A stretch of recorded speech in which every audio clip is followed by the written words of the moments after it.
رب تعالیٰ ارشاد فرماتا ہے قد افلح المؤمنون، بے شک ایمان والے کامیاب ہو گئے، ایمان والے مراد پا گئے۔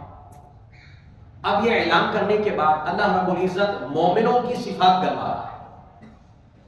اللہ رب العزت نے پوری ایک لسٹ دی ہے، اور اللہ نے فرمایا ہے کہ یہ عادات، یہ خصلتیں جس بندے میں ہوں گی نا وہ مومن ہے، اور مومن کے متعلق میں نے اعلان کیا ہے وہ کامیاب ہے۔ اب پہلی صفت سن لیجیے گا، اور ساتھ ساتھ میں اور آپ اپنا محاسبہ کرتے چلے جائیں کہ کیا جو اللہ فرما رہا ہے وہ صفات ہمارے کردار اور سیرت میں ہیں یا نہیں۔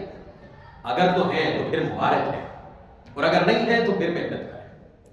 اللہ فرماتا ہے پہلی صفت مومنوں کی، الذین هم فی صلاتہم خاشعون، جو اپنی نماز میں عاجزی کرتے ہیں۔ الذین هم فی صلاتہم خاشعون، جو اپنی نمازوں کے اندر روتے دھوتے ہیں اللہ کے حضور۔ کبھی کبھار ان کی آنکھوں سے آنسو بہتے ہیں، اور اگر آنسو نہ بہے تو پھر عاجزی کا یہ عالم ہوتا ہے کہ جب اللہ کے حضور آتے ہیں تو وہ صرف خود نہیں جھکتے، ان کے اعصاب بھی جھک جاتے ہیں۔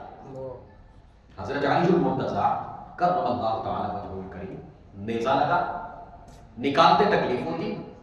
کسی نے کہا جب علی نماز میں ہو نا تب نکال لینا، علی کو خبر تک بھی نہیں ہے۔ اب اس کی دو تشریح، ایک کیا کہ نماز کے عالم کے اندر اللہ کے حضور اس طرح کھڑے ہو جاتے کہ انہیں دنیا اور ما فیہا کی خبر نہ رہتی، اور دوسرا یہ کہ اللہ کے حضور جب کھڑے ہوتے تو اتنے عاجز ہو جاتے کہ ان کے پٹھے اتنے نرم ہو جاتے۔ تو کسی نے کہا نماز کے عالم میں علی ہونا تو ان کے اعصاب جو ہیں وہ بالکل نرم ہو جاتے ہیں، تو آسانی کے ساتھ نیزہ نکل جائے گا۔ پھر ایسا ہی ہوا، جب آپ نماز کے عالم میں گئے تو اس وقت آپ کے جسم مبارک سے نیزہ نکال لیا گیا اور آپ کو خبر تک نہیں ہوئی۔ یہ نماز کا عالم ہے۔ فرمایا الذین هم فی صلاتہم خاشعون، وہ لوگ جو اپنی نمازوں میں عاجزی کرتے ہیں، پہلی صفت۔ اب دوسری صفت، والذین هم عن اللغو معرضون، اور جو بےہودہ باتوں سے ہر وقت کنارہ کش رہتے ہیں، ان کی زبان سے بےہودہ بات نہیں کرتے۔ اب بےہودگی میں کیا آتا ہے؟ بےہودگی میں ہر وہ شے جو آپ کو اللہ سے دور کرے وہ بےہودگی ہے۔ جھوٹ اللہ سے دور کرتا ہے۔ میں عام جو ہمارے اندر باطنی بیماریاں پائی جاتی ہیں وہی اکثر گنواتا ہوں۔ جھوٹ یہ اللہ سے دور کرتا ہے، بےہودگی بات ہے، بےہودی بات ہے۔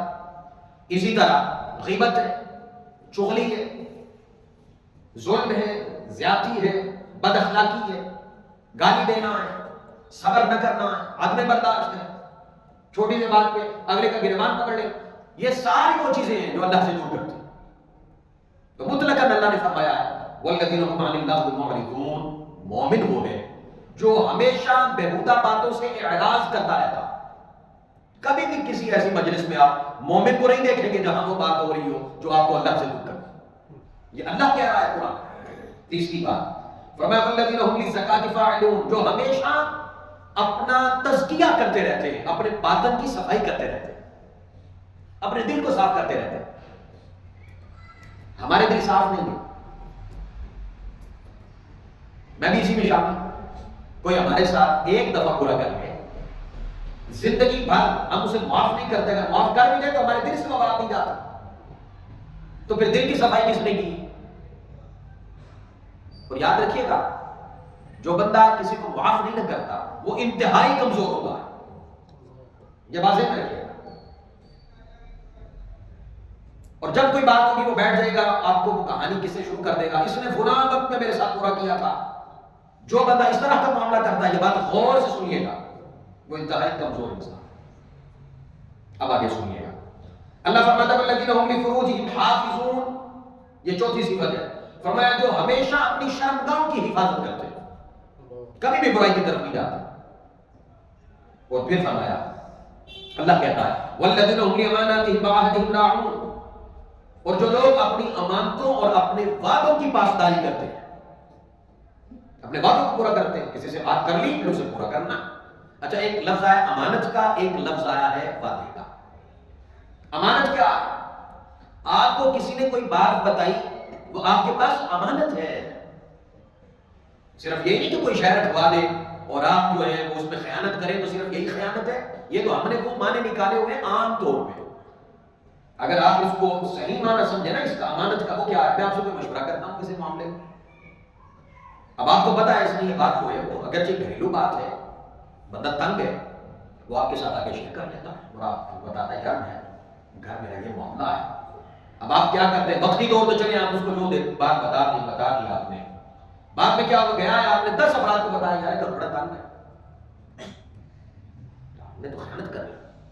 حضور نے فرمایا مشورہ امانت ہے. وہ آپ کے پاس آیا اور اس نے آپ پہ اعتماد کیا ہے، اور اگر آپ اس کے اعتماد کو ٹھیس پہنچاتے ہیں تو آپ نے امانت میں خیانت کی ہے. اور اللہ کہتا ہے آپ کامل مومن نہیں. اور یقین کیجئے گا کوئی آپ کو آ کے اپنے دکھڑے سنائے نا تو یقین کیجئے گا آپ بڑے خوش نصیب ہیں. کوئی آ کے آپ کو اپنے دکھڑے سناتا ہے، آپ پہ اعتماد کرتا ہے، پھر اس کی بات کو سنیں، اسے دلاسا دیں اور پھر بھول جائیں کہ اس نے میرے ساتھ کوئی بات کی تھی. بس اس سے آگے کچھ بظاہر تو ہمیں یہ لگتا ہے کہ یہ کوئی نہیں، خیر ہے، نکی جی تکال ہے. اللہ قرآن میں کیا ہے بھائی یہ چھوٹی بات نہیں ہے. میں نے کم سے کم آپ کو بات بتائی. اور ایک اور بات کہ آپ نے مجھے کوئی بات کہی اور آپ نے کہا یہ میری بات فلاں بندے تک پہنچانی ہے، اس نے کہا یہ آپ نے پہنچانی ہے.